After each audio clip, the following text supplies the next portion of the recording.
Welcome to the Tuesday edition of Juan's World, and I'm going to be doing some cooking today.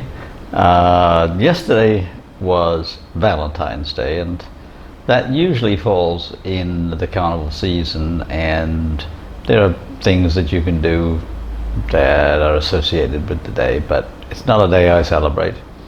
So I'm sure you've got your own things that you can do. Well, today I want to talk about master stock. And master stocks are common in Asia, and they're used to make sauces and soups and stews and add to stir fries and various things. And they're kind of like a soup stock in the West, or a stock pot, but they tend to be more spicy and more particular to certain individuals or families or regions. And so there are, for example, Chinese master stocks.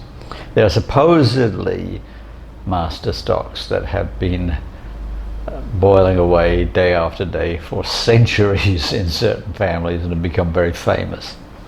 Not sure whether that's actually true, but it's a curious idea.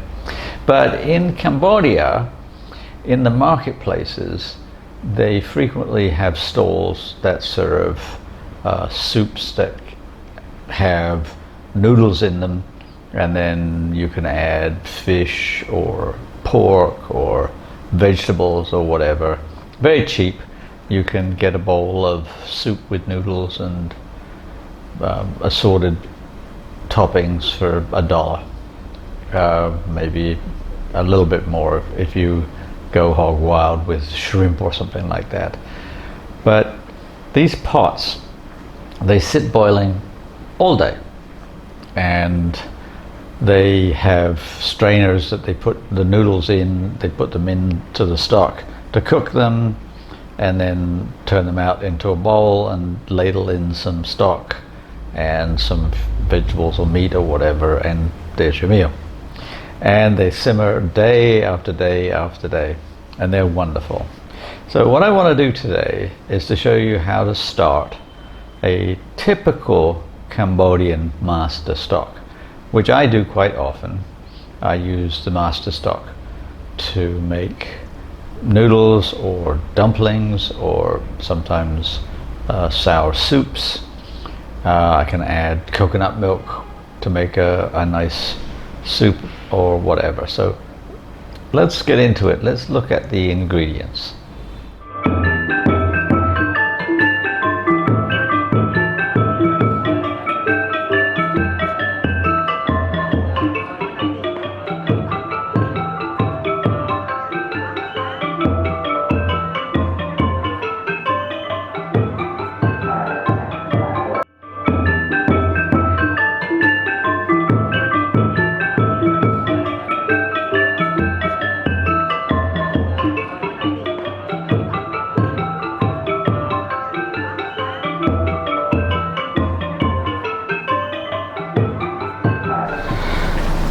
Now here's the basic flavorings, and then I'll show you my stock pot. You probably can recognize some but not others. So for example, garlic, right? No problem there.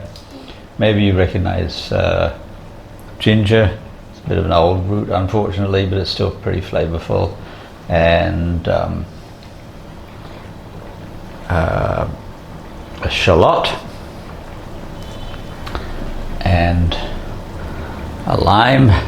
I'm going to grate the zest of the lime and also use the juice. Ones that, red peppers, of course, very familiar. And less familiar to you will be the actual root of turmeric. You'll know turmeric from the powder, but this is the root itself, and slightly juicier one. Galangal, Galangal is a very important ingredient. It's a relative of ginger, but tastes very, very different. And sour kaffir lime leaves, and lemongrass. Now, most of these I'm going to either just chop up a little bit, or I'm going to grate. But they're all going in. I'm not going to give you any proportions because they're just cook's choice. And they're all going to go into my stock pot, which is over here. Now, I don't actually have the stock pot on the burner right now because I'm using my induction burner and it's noisy. So I'm just going to show you the stock in here is made first of all with pork bones, and I added some fish bones and shrimp heads and so forth as well to make the stock. And it's savored with fish sauce, with soy sauce, oyster sauce, some Cambodian black pepper sauce from Kompot, and floating in there you can see what is known as rice paddy herb. In Khmer it's naam. It's a very common herb, usually used on the side when you serve a soup or some noodles or something like that, so that you can add them as you wish. But you can also put them in the stock pot itself. I've got some in there. I'm going to now bruise and grate my herbs and so forth, and then I'm going to boil everything down for about an hour.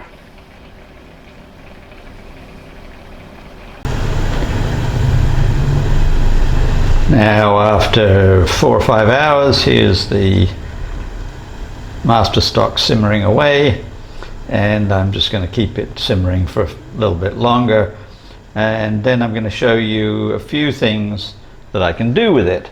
One of the things that I will continue to do is to continue to add both flavorings, and also I will cook meats and fish and vegetables in the master stock, and it will give them some richness, and it will also enrich the stock as well. And now here, for example, are some dumplings that I made, and I used the master stock to make a little bit of a sauce for them.